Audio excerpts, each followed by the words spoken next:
I'm Angie, and today I get to talk to director John M. Ware. I'm really excited for this one. John has an incredible story to tell, and I hope you find it as inspirational as I do. Gonna give another shout out to my buddy John Hill for this sweet Sleepaway Camp t-shirt. You can get your own. I'm gonna put the link to his shop again in this video so that you can run out and grab some cool designs of your own. There are plenty. But yeah, enough wasting time. Let's get to it. How are you, John? I'm good. How are you? I'm doing well. I'm looking for my water here. There we go. All right. So thanks so much for joining me today. Thank you. You have had quite an experience as a filmmaker. Yeah, that's putting it lightly, I suppose. I wanted to first talk about 3 Days Dead. Okay. Which is incredibly hard to find. Because it's like in distribution limbo. Yeah. I can send you a link for the director's cut. The network cut has been done away with at this point. Like no one has, well, the distribution company still has it, but they're not doing anything with it. I've tried to get the director's cut distributed through them, and they're just, I don't know, they're giving me the runaround, they're giving me the hold up. I don't know what's going on. Now, do they have exclusive rights to it? They do.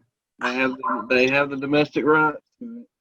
And that the part of the issue was that after it aired initially on Sci-Fi, I got a message from the COO of the company that was going to distribute it, and they're like, we can't sell this, we can't distribute this. And they're like, you can do whatever you want to with it. You have the rights back, blah, blah, blah.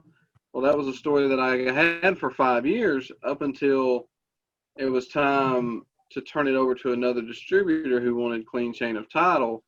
And then I couldn't get it because they're like, well, we're not going to give it to you because we've never just given the rights back to something. Oh my God, that's awful.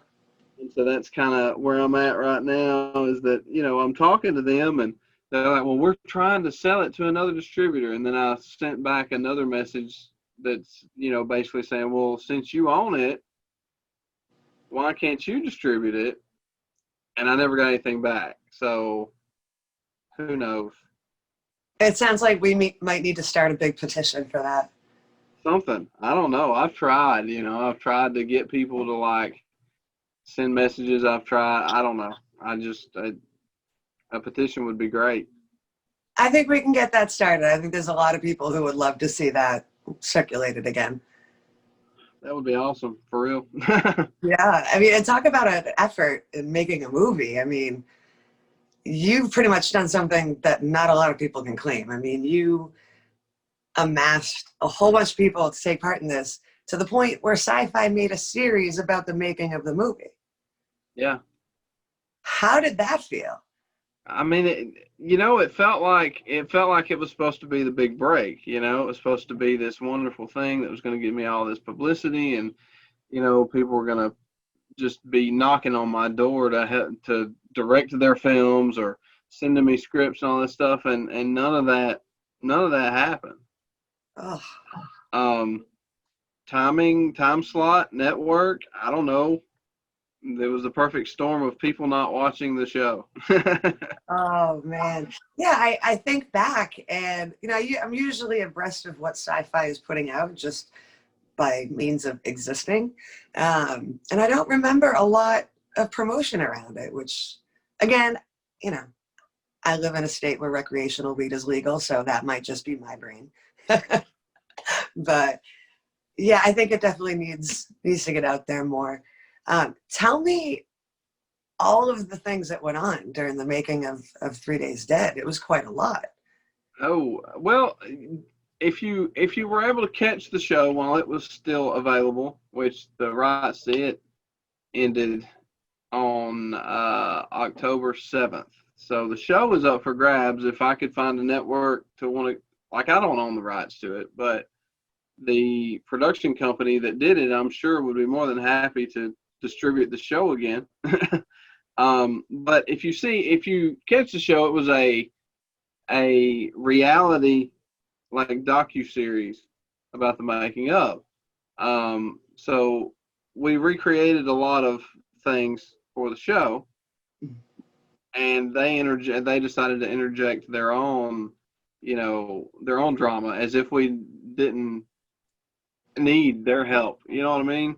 With the drama. We had three lead casts. Um, there was sickness, and I can't even.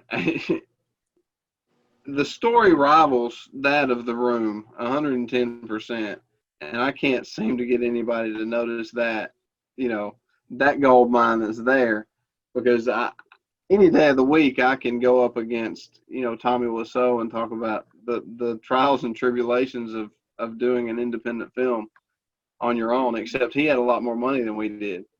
We had like $25,000, but not all at once. So it wasn't like, oh, here's $25,000, go make a movie. It was like, hey, I'm making a movie, and then my producer's like, well, here's $10, $15, $20 at a time, to get stuff that we needed, and it ended up being $25,000 at the end of the day. Like I said, we had three lead casts, and that's three lead casts that we actually filmed something with, right? We had another group of people that never actually filmed anything. Oh wow. We had some people audition they came on, they were gonna be fine, they were gonna be great until their manager of a dad or dad of a manager, I don't know which one it was, decided that they were gonna interject all these new things upon us that we were like, we can't afford to pay attention right now. So there's not really any, we can't pay to have your kids' wardrobe washed daily and taken to the dry cleaners and all this stuff. And they thought they were superstars, and they weren't. So I had to tell them where they could get off. And then we recast again for a second time. And this is probably stuff that we've never really talked about publicly. We just focused on the three casts that we actually filmed something with. One guy took off the day before we were supposed to start shooting. He's like, I'm moving out of state. I'm like, dude, what? We're supposed to start with you tomorrow. He's like, I can't help it. I got to go. Oh, wow. That was another situation. And then we had some, the first cast, people had not been working, and then suddenly they're like, look, we got to go back to work. And then there were some issues between us and one of the actresses, and we, separated ways. And so at that point, when we got the one actress, and she's a wonderful person, we just had a disagreement and had to part ways. Yeah. And then she took some of the cast with her. I'm like, what the hell? And then finally, we had been shooting for 6 years, because when we first started, we were only filming one day a week, because a lot of people had full-time jobs, some people didn't, and they were able to film more, but I didn't, we didn't film but one day a week. So then we're like, we got to get to the point to where we film every day until we finish the thing. And that's toward the part where sci-fi started getting interested. Well, not necessarily sci-fi, but there was a production company out of Atlanta, and they started getting interested around that time. And I had a stroke. Yeah. In 2013, and the day after I got out of the hospital from having the stroke, right after I got off the phone with my producer at the time, she was like, look, we don't know what to do at this point. You're sick. You can barely talk to me on the phone right now, because I was recovering from a stroke, and didn't know much of who I was at that point. She's like, you can barely talk to me on the phone. And then as soon as I hung up the phone with her, I got the phone call from Atlanta. And they said, hey, how would you like to turn your movie into a reality show? I'm like, I don't know how you do that, but let me make a phone call. So I called my producer, and one thing led to another. And a year to the day, we started shooting the show. That is amazing. That is truly amazing to go through something like that and not only come out of it healthy, but just come right out of it and get right to work. You know, that's tremendous. Yeah, I mean, it was, it was my project. I started it. I didn't want to give up on it. Yeah. Everybody else was like, well, I mean, you're sick. We got to do something. What do we do? And then it's like they knew to call at that moment, Yeah. So, like I said, a year to the day of me getting out of the hospital for the stroke, we started filming the show. Wow. And in between that time, I lost my nephew. I'm He so was sorry. diagnosed. He was diagnosed with a rare autoimmune disorder, and then he was sick for 8 months, and then finally he passed away. And Oh, I'm so sorry to hear that. he was a good kid. Like, I haven't met many children like him, honestly. But if I'll send you the director's cut of the movie, and there's a big like picture of him at the very end of the credits.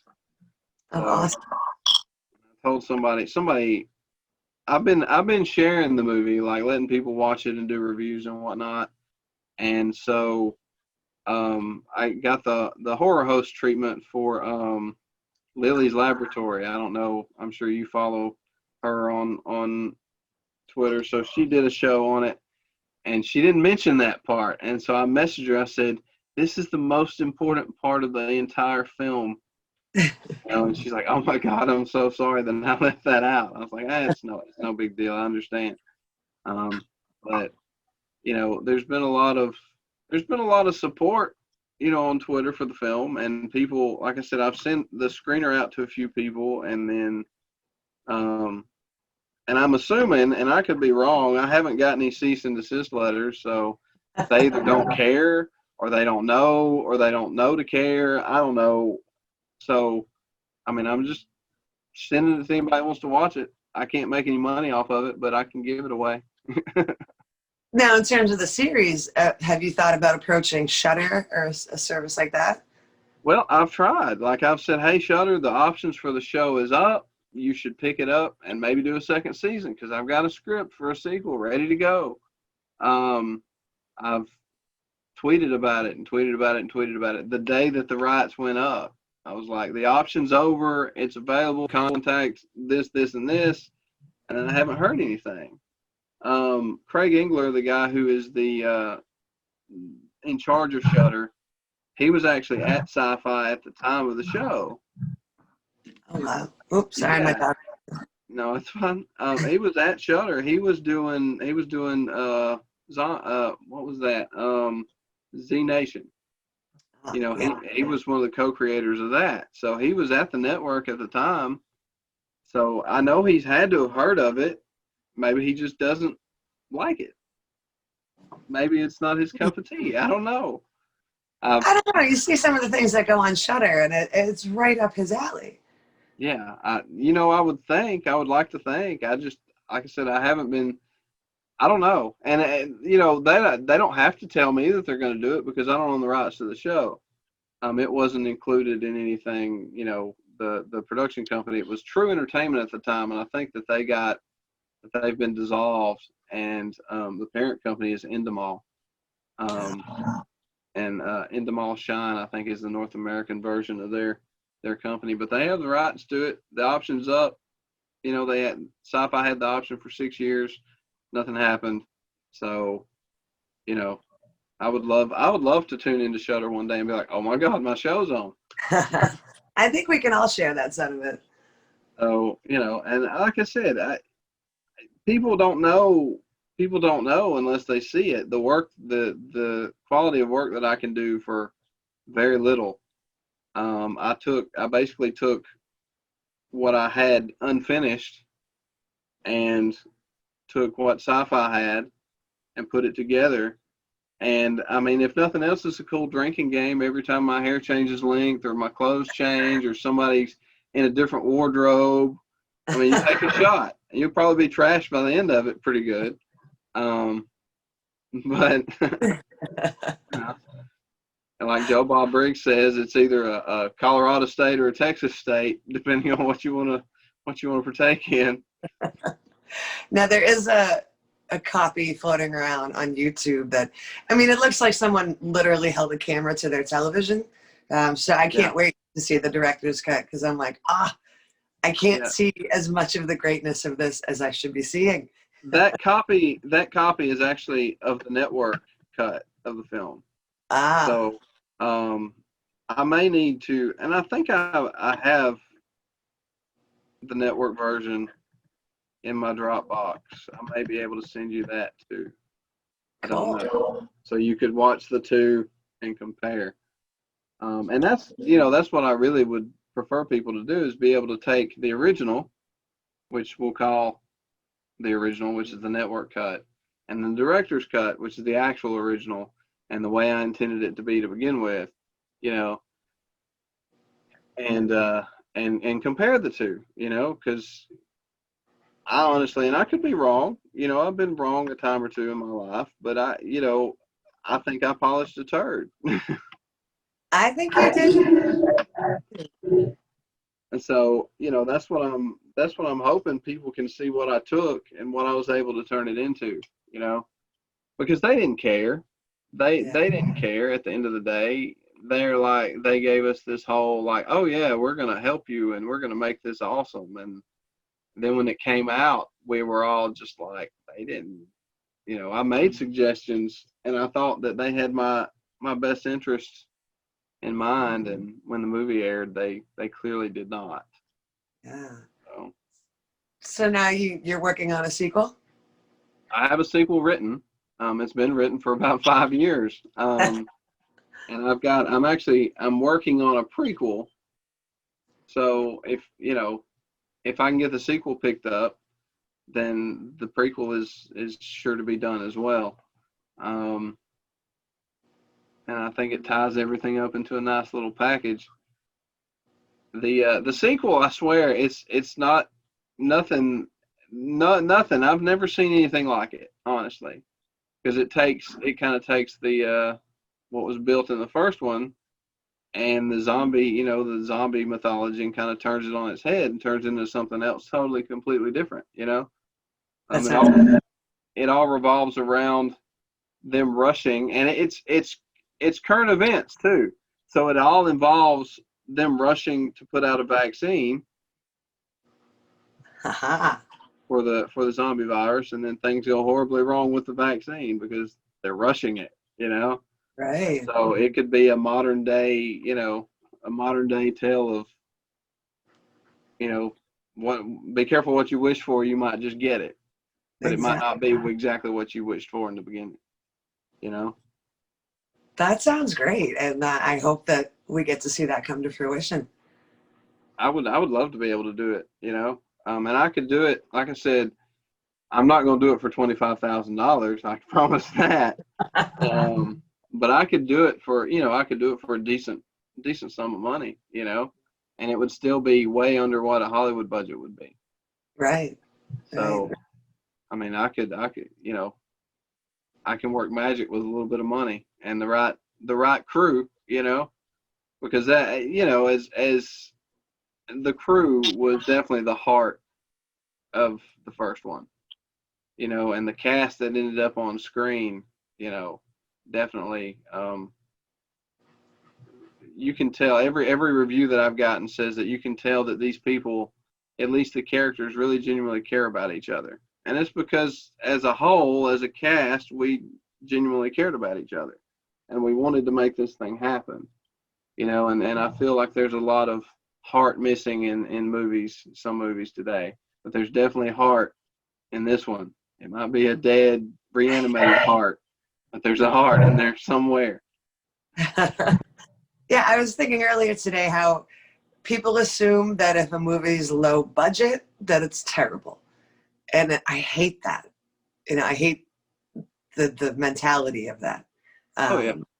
You know, I think a lower budget brings out the talent in filmmakers, you know, like Yeah, I yourself. mean, that's because sometimes you got nothing but talent. And that was definitely the case. We had very little, and we made do with very little. You know, we got a lot of flack, I guess, for the blood recipe that we used. You know, on the show, they made the focus in on every little like hillbilly nuance that they could. You know, Yeah. so our blood recipe went from, you know, it wasn't the typical like corn syrup and food coloring. It was like there was all kinds of things that went into that.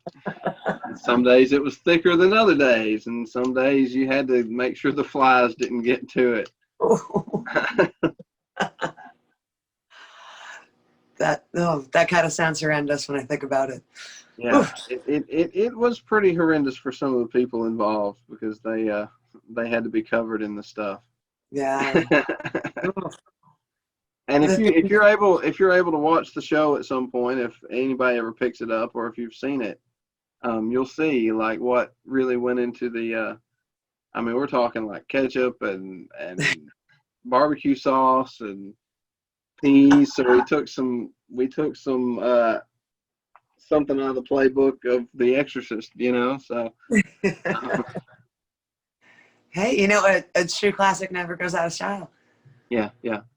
But yeah, well, I mean, like I said, we did a lot with what we had. So I'm I'm happy with the director's cut. I mean, because I'm the director, but you know, I'm genuinely happy about it, and I believe that. And I got a review the other day talking about how good the lead actor was, Yeah. and he gets down on himself sometimes, and he really needed that to pick him up, and you didn't see that in the network cut. You only get to see that when all the crap's pulled away, you know. Yeah. That's a, Um, and it's a raw performance, and through the magic of editing and our friendship and everything else, I was able to pull that, you know, that raw performance and put it front and center. So I hope that he was a little encouraged by the review that he got, you know. So I hope so too. And you know, it sounds like the more people that see this film, I think he'll just have more of that. You yeah, know. like, you know, if you can connect emotionally with an audience, which is the biggest compliment that I get, is that people, like I said, people feel for these characters. They're lovable for the most part. Even the ones that aren't lovable, you can still connect and you can understand and you can feel, you know, what the emotion that they're feeling, you Right. know. And that's the most important thing. And again, big budget Hollywood movies fail to do this a lot, you know. Oh, absolutely. Yeah, So they're almost cookie cutter in that sense, where it's just like, okay, what kind of role can we build for Tom Cruise? You yeah, know, it's yeah, less about the character and more about, hey, it's Tom Cruise. yeah. And Uh, you know, for me, it's about a good story. If there's not a good story and you've got flashy, you know, Michael Bay effects and all that stuff, but there's no story, exactly. I think, what you is know, it? if you have a story, you can't pretty it up enough to cover that up. Yeah. What is it? Joe Bob Briggs says, "Never let a good plot get in the way of a story," or something. I forget the exact quote, but never let a plot get in the way of a good story, or it may be vice versa. I don't know. Um, but you know, I've received a lot of love from them, as far as, you know, them supportive about wanting to get it on Shutter. Um, but I don't have any conversations with, like I said, I've tried to get after Craig Engler, and I can tell him, you know, this is the company that has the rights to it. If you can talk to them, I'm sure that they could make a deal with you. You know, I just want people to see it. That's why I've Yeah. been sending it to everybody that wants to review it. I've been sending it out and hoping that, you know, if they see all these good reviews, they're like, well, hey, maybe we should, you know, hurry up and do something. You know? Yeah. I think that's a call on my viewers to let's get on good old Craig to get this to happen. That would be awesome. Like I would, like I would be an emotional wreck, I'm sure. Like that's all I want, man. Like I've told everybody, they're like, you might need to look into another career. I'm like, there's no other option. Right. Like, you need to get a better job, blah blah blah, and do this that. There's not a plan B. I burned the ships 10 years ago. Yeah. There's no going back. And like that's all I want to do. Like if I make millions of dollars at it, so be it. If I make enough to live on, so be it. You know what I mean? Yeah. That's what I want. That's all I want. Like that, I want that to be my job. Yeah. And it seems like, it shouldn't be so hard. It's not a whole lot to ask, It really isn't. Just for somebody to give me a couple $100,000 every year to make a film that makes me some money, so that I can, continue making more films, so that I can continue making, because you got to eat, and unfortunately, having a day job and being a filmmaker is not too terribly conducive to one another. No, I don't see them being very compatible. Yeah, I can't, and like I said, that's what I want to do for my day job. Like, that's all I want to do. That's all I ever wanted to do. Yeah. I just didn't always realize that that's what I always wanted to do. Because I remember now. Do I now? I'm sorry. Oh, no, I was just going to say I can totally relate to that feeling. I remember now being a small child and just being completely enamored with behind the scenes stuff, Yeah. like making of, and I would absorb that, and I would just suck up every bit of it that I could. And I didn't know at the time that's what I wanted to do. I just knew I was real interested in the process, Yeah.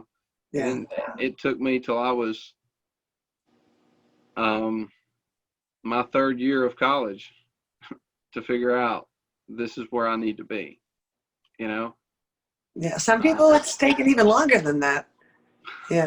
So. I couldn't imagine waiting any longer. Yeah.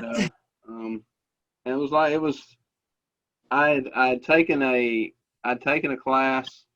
I was a psychology major at the time, and I took a math class and I failed it because I suck at math and I don't, but it was algebra. It was an algebra class and I failed it, and it was the first class I'd ever failed in college, and so it was a kind of a hit to myself at that point. And I went and I said, look, I need a break, so I'm going to take the summer off, because I hadn't taken the summer off at that point. I had went straight through since I graduated high school. I took the first summer off, obviously, but then I started in the fall and then kept going straight through. And that was 3 years, straight. Wow. Spring, summer, and fall. Not ever getting a break from class other than spring break or whatever. And I failed that class. And I had to reevaluate a lot of things. And so somebody's like, you are all the time talking about movies and you're all the time trying to write little stories and stuff. Why don't you put that together? And that's what you need to go to school for. And so I did my research and I found out that the best, because I didn't want to have to go to film school. But I found the best program that I could possibly find in the area, and it was the University of Alabama at Birmingham. And they had a tremendous broadcasting department, and still do as far as I know. And everyone there knew why we were there. Like all the professors, everybody knew they're here to make movies. They're not here to work in television or radio. So they taught it like it was a film school. That's great. And it was, I loved college, and a lot of people say that, but I absolutely did. I was going there every day and talking to people with the same thing in mind, the same ambitions.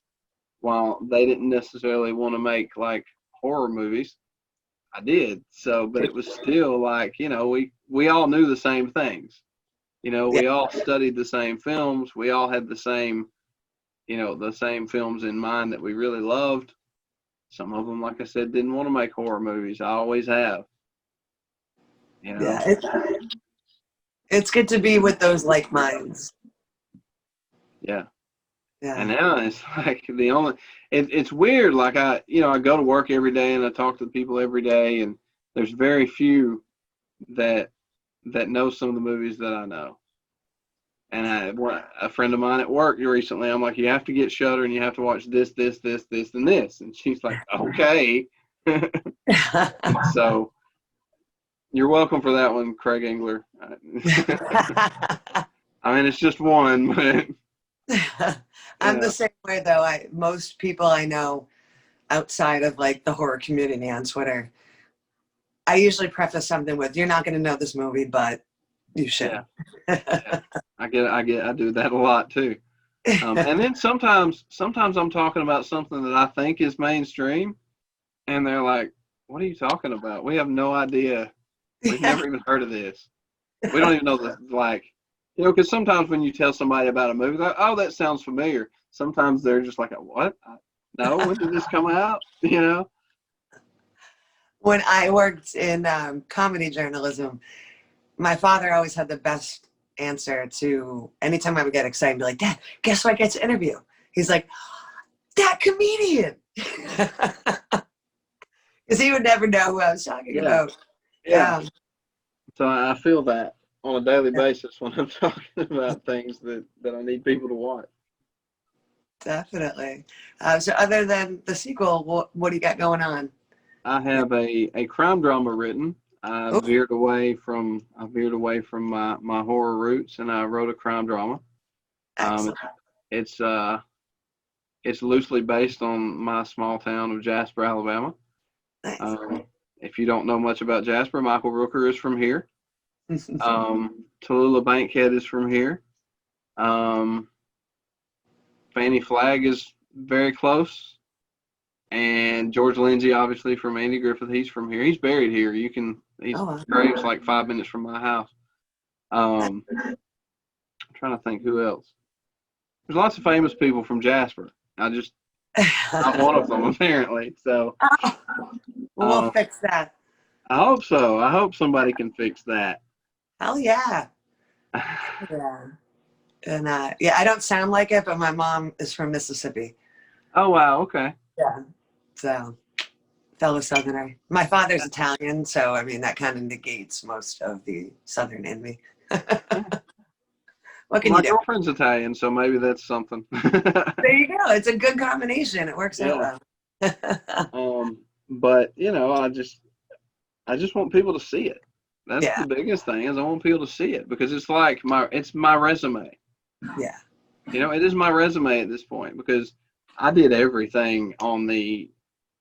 Or no, I'm not going to say that because I'm not going to take away from the wonderful people that did do work, but I have a little experience in every aspect of the process. Yeah, you were a cinematographer as well, right? Yes, unfortunately. That is the least like. I know that a lot of directors love camera work. I don't want to touch a camera. Like I can tell you what I want, and I feel very much like Kevin Smith when he was talking about Bruce Willis on the set of Cop Out. He's like, I can tell you the shot that I want, and then I expect my cinematographer to be able to get it. Well, fortunately, as the cinematographer and the director, I know how to get it now. But if I didn't have to ever touch a camera again, I wouldn't. See, as a photographer, I'm obsessed with cinematography. Like, it's not something I have any experience with, but like, it fascinates me. It really does. Just how shooting a scene a certain way can evoke so many feelings. Yeah. So. Well, I mean, like I said, I can set the scene up. I know how to do that, and sometimes I just would rather someone else be behind the camera. Yeah. To capture it. Now, I have a friend of mine. Okay. The reason I ended up being cinematographer is because we were trying to work with a friend of mine, and I love him to death, but sometimes people are hard to work with. And he wanted to direct, but I needed him to be director of photography, and that was it. And that we ended up clashing, and I had to politely ask him to leave.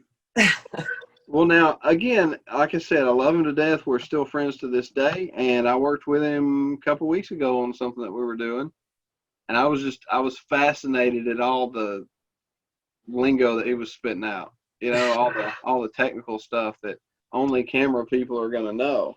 Yeah. You know, and I'm not in that regard. I'm not as technically sound as he is. Well, So that's why we have those types of people to rely on. yeah, and you know, it's like a he he just I don't know, but he was starting to talk about all this stuff, and I was like, look, just give me my shot. Yeah. You know, at some point, you're just like, you got to stop talking about it, and you got to get me my shot. Yep. Just make it happen. Yeah, and maybe that's something bad on my part. I should have learned the camera better. No, I think, there's an expected level of delegation when it comes to filmmaking.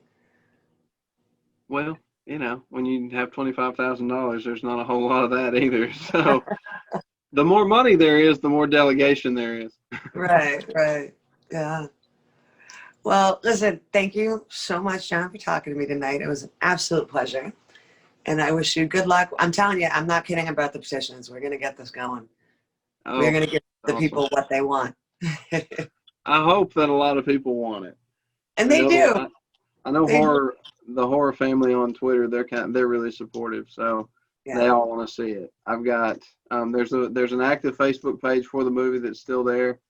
And there's like about 5,000 people on there. And I wish to grow that, you know, as well.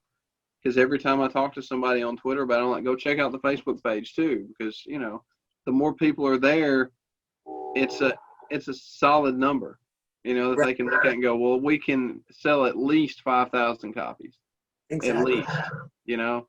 Um, Yeah, I mean, there's websites where we can set that up, and set up a real petition to get this going.